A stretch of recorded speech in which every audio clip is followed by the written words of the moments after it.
ஒரு மனுஷனோட கண்ண பார்த்தே, அவர் மனசுல என்ன ஓடுதுன்னு சொல்ல முடியும்னு சொன்னா நம்புவீங்களா? இல்ல ஒருத்தர் உங்ககிட்ட பேசும்போது, அவரோட கால் விரல்கள் எந்த பக்கம் திரும்பி இருக்கிறத வச்சு, அவருக்கு உங்கள பிடிச்சிருக்கா இல்லையான்னு கண்டுபிடிச்சிடலாம். இன்னைக்கு நம்ம பார்க்க போற இந்த 10 சைக்காலஜி உண்மைகள் வெறும் தகவல்கள் கிடையாது. இது மத்தவங்க மேல நீங்க வச்சிருக்கிற அன்பையும், புரிதலையும் இன்னும் அதிகமாக்கும். ஒருத்தரோட வலிய அவர் சொல்லாமலேயே நீங்க புரிஞ்சுக்க போறீங்க. கடைசி வரை பாருங்க. உங்க வாழ்க்கையே மாறப்போகுது. எல்லாருக்கும் வணக்கம். நான் தான் உங்க ராஜா. இன்னைக்கு நம்ம ரொம்ப ரொம்ப ஆச்சரியமான ஒரு விஷயத்த பத்தி தான் பேசப் போறோம். அதுதான் சைக்காலஜி. நம்மள சுத்தி இருக்கிறவங்க ஏன் இப்படி நடந்துக்கிறாங்க? ஏன் சில பேர பார்த்த உடனே நம்மளுக்கு ரொம்ப பிடிக்குது? ஏன் சில பேர்கிட்ட பேசவே ஒரு தயக்கமா இருக்கு? இதுக்கெல்லாம் பின்னாடி ஒரு பெரிய அறிவியலே இருக்கு. ஆனா இன்னைக்கு நம்ம பார்க்க போறது வெறும் அறிவியல் மட்டும் கிடையாது. இதுல கொஞ்சம் ஹியூமானிட்டி கலந்து ஒரு மனுஷனை எப்படி ஆழமா புரிஞ்சுக்கிறதுன்னு ஒரு கதையா பார்க்க போறோம். முதல்ல ஒரு விஷயத்த கவனிச்சீங்களா? நீங்க ஒரு 4 பேரா உட்கார்ந்து பேசிட்டு இருக்கும்பொழுது, யாராவது ஒரு சூப்பரா ஜோக் சொன்னா எல்லாமே சிரிப்பீங்க. அந்த சமயத்துல நீங்க யாருக்கு ரொம்ப நெருக்கமா, இல்ல யாரு உங்களுக்கு ரொம்ப பிடிக்குமோ, அவங்கள தான் உங்க கண்கள் தானா தேடும். ஏன்னா, நம்ம சிரிக்கும் பொழுது அந்த சந்தோஷத்த நம்ம யார் கூட பகிர்ந்துக்க விரும்புறோமோ, அவங்கள பார்க்கறது நம்ம ஆழ் மனசோட பழக்கம். இத பத்தி ஒரு சின்ன கதை சொல்லவா? ஒரு ஸ்கூல்ல ஒரு சின்ன பையன் இருந்தான். அவனுக்கு ஒரு பொண்ண ரொம்ப பிடிக்கும். ஆனா, அவன் அது யார்கிட்டயும் சொன்னதே இல்ல. ஒரு நாள் கிளாஸ்ல சார் ஒரு ஜோக் சொன்னப்போ, எல்லாரும் சிரிச்சாங்க. அந்த பையன் சிரிச்சுட்டு அந்த பொண்ண பார்த்தான். அதே சமயம் அந்த பொண்ணும் அந்த பையன பார்த்தா. அவங்க 2 பேருக்கும் இடையில இருந்த அந்த அன்பு, அந்த ஒரு நொடி பார்வையிலே வெளியே வந்துச்சு. ஒருத்தரோட அன்பு தெரிஞ்சுக்க அவங்க கண்கள் சிரிக்கும் பொழுது, யாரு பார்க்குதுன்னு கவனிச்சாலே போதும். அடுத்து ஒருத்தரோட பாடி லாங்குவேஜ். ஒருத்தர் உங்ககிட்ட பேசிட்டு இருக்காரு. ஆனா, அவரோட உடம்பு கால்களை நோக்கி இருந்தாலும், அவரோட கால் விரல்கள் மட்டும் கதவை நோக்கி இல்ல வேற பக்கமா திரும்பி இருந்தா, அவருக்கு அந்த இடத்துல இருக்க பிடிக்கல. சீக்கிரமா கிளம்பணும்னு அர்த்தம். இது ஏன் நம்ம தெரிஞ்சுக்கணும்னா, ஒரு சமயம் ஒரு பெரிய ஆபீஸ்ல ஒரு மீட்டிங் நடந்து கொண்டிருந்தது. பாஸ் பேசிக்கிட்டு இருந்தாரு. ஆனா, முன்னாடி இருந்த ஒரு ஸ்டாஃப்போட கால் மட்டும் வாசல நோக்கி திரும்பி இருந்தது. பாஸ் அது கவனிச்சாரு. அவருக்கு கோபம் வரல. பதிலா அந்த ஸ்டாஃப் கிட்ட கேட்டாரு. ஏதாவது அவசர வேலையான்னு? அந்த ஸ்டாஃப் சொன்னாங்க.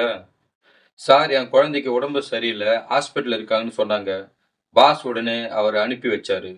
ஒருத்தரோட மனநிலைமைய நம்ம புரிஞ்சுக்கிட்டா, அவங்கள நாம சங்கடப்படுத்தாம இருக்க முடியும். அதுதான் உண்மையான மனிதநேயம். நம்ம வாழ்க்கையில சில பேர் எப்பவுமே எரிஞ்சு எரிஞ்சு விழுவாங்க. சின்ன விஷயத்துக்கெல்லாம் கோபப்படுவாங்க. ஆனா, சைக்காலஜி என்ன சொல்லுதுன்னா, ஒருத்தர் ரொம்ப சின்ன விஷயத்துக்கெல்லாம் கோபப்படுறாருன்னா, அவர் உள்ளுக்குள்ள ஏதோ ஒரு பெரிய கவலையில இருக்காரு. அவருக்கு அன்பு தேவைப்படுதுன்னு அர்த்தம். ஒரு வயசான தாத்தா இருந்தாரு. அவர் எப்பவுமே அந்த தெருவுல வர்ற பசங்கள திட்டிக்கிட்டே இருப்பாரு. எல்லாரும் அந்த தாத்தாவே கடுப்பானவர்ன்னு நினைச்சாங்க.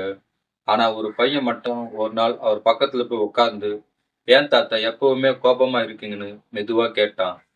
அந்த தாத்தா அழ ஆரம்பிச்சுட்டாரு. அவருக்கு யாருமே இல்ல. தனிமை அவர வாட்டுதுன்னு அப்பதான் தெரிஞ்சுது. அவர் கோபப்பட்டது மத்தவங்க மேல இல்ல, தன் மேல தான். ஒருத்தரோட கோபத்துக்கு பின்னாடி இருக்கிற வலிய புரிஞ்சுக்கிறது தான் பெரிய விஷயம். நம்ம ஏன் சில நேரங்கள்ல தேவையில்லாம யோசிச்சுக்கிட்டே இருக்கோம்? ஏன்னா, நம்ம மூளை எப்பவுமே பாதுகாப்பா இருக்கணும்னு நினைக்கும். நடக்காத ஒரு ஆபத்த நினைச்சு பயப்படுறது தான் இது ஓவர் திங்க்.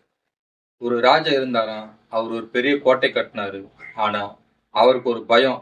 யாராவது வந்து கோட்டைய இடிச்சிடுவாங்கன்னு. அதனால சுத்தி சுத்தி காவல் போட்டாரு. ஆனா, அந்த பயம் குறையவே இல்ல.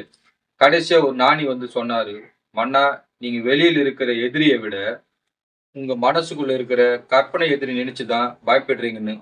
நாமளும் அப்படித்தான் நடக்காத பல விஷயங்கள நினைச்சு பயப்படுறோம். அந்த பயத்த விட்டாலே வாழ்க்கை நிம்மதியா இருக்கும்.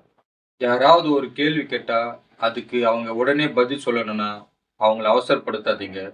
கொஞ்ச நேரம் மௌனமா அவங்க கண்ண மட்டும் பாருங்க. சைக்காலஜி படி அந்த மௌனம் அவங்கள இன்னும் கொஞ்சம் விவரமா பேச வைக்கும். அந்த அமைதியே அவங்க மனசுல இருக்கிறத வெளிய கொண்டு வரும். ஒரு அப்பா பையன்கிட்ட ஒரு தப்ப பத்தி கேட்டுக்கிட்டு இருந்தாரு.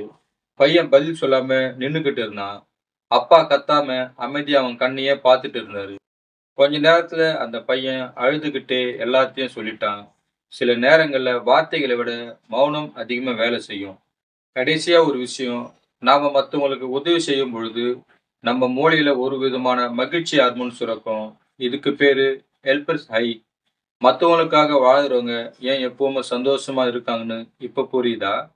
ஒரு ஏழை பெரியவர் இருந்தாரு. அவருக்கு சாப்பாட்டுக்கே கஷ்டம். ஆனா ஒரு நாள் அவருக்கு கிடைச்ச ஒரு ரொட்டி துண்ட ஒரு நாய்க்கு போட்டாரு. அந்த நாய் வாலை ஆட்டிக்கிட்டு சாப்பிட்டத பார்த்தப்போ, அவருக்கு ஒரு திருப்தி கிடைச்சது பாருங்க. அது அவர் வயிறு நிறைய சாப்பிட்டத விட அதிகமா இருந்தது.